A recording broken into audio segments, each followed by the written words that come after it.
তো hello cricket lovers, আপনারা কি জানেন টি-20 ওয়ার্ল্ড কাপের হিস্ট্রিতে মোস্ট রান এবং মোস্ট উইকেট কারা কারা নিয়েছে? তো যদি না জানা থাকে তো আপনাদের জানিয়ে দিই আজ এই ভিডিওতে।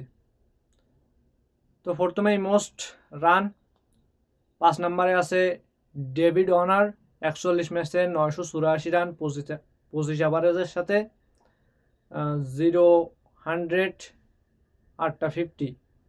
4 নম্বরে জস বাটলার, 35 ম্যাচে 1013 রান, 42 অ্যাভারেজের সাথে একটা 100 5টা 50। 3 নম্বরে আছে জয়বর্ধন, তিনি 31 ম্যাচে 1016 রান, 39.07 অ্যাভারেজের সাথে একটা 100 এবং 6টা 50 সঙ্গে।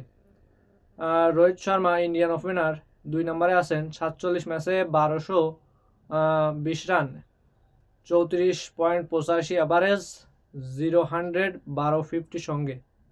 1 নম্বরে আছেন বিরাট কোহলি, কিং কোহলি, 35 ম্যাচে 1292 রান, 2007 সাল থেকে 24 সাল পর্যন্ত তিনি 1292 রান করেছেন টি-20 ওয়ার্ল্ড কাপে, 58.72 তার অ্যাভারেজ, 0-100 15টা 50।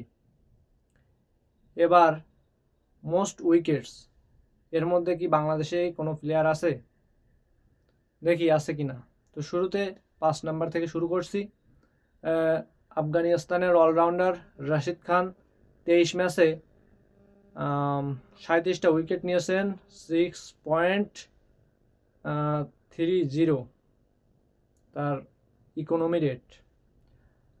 শ্রীলঙ্কান অলরাউন্ডার হাসারাঙ্গা, 19 ম্যাচে 37টা উইকেট নিয়েছেন, 6 তার ইকোনমি রেট। তিনি শুধু 21-22 থেকে শুরু করে 24 পর্যন্ত টি-20 ওয়ার্ল্ড কাপ খেলেছেন, তাতেই তার এতগুলো উইকেট। 3 নম্বরে আছেন মালেঙ্গা, তিনিও শ্রীলঙ্কান ফাস্ট বোলার, 31 ম্যাচে 38টা উইকেট নিয়েছেন, 7.43 তার ইকোনমি রেট। শহীদ আফ্রিদি, পাকিস্তানের ওপেনার ব্যাটসম্যান ছিলেন, তিনি সাথে বোলিংও করতেন।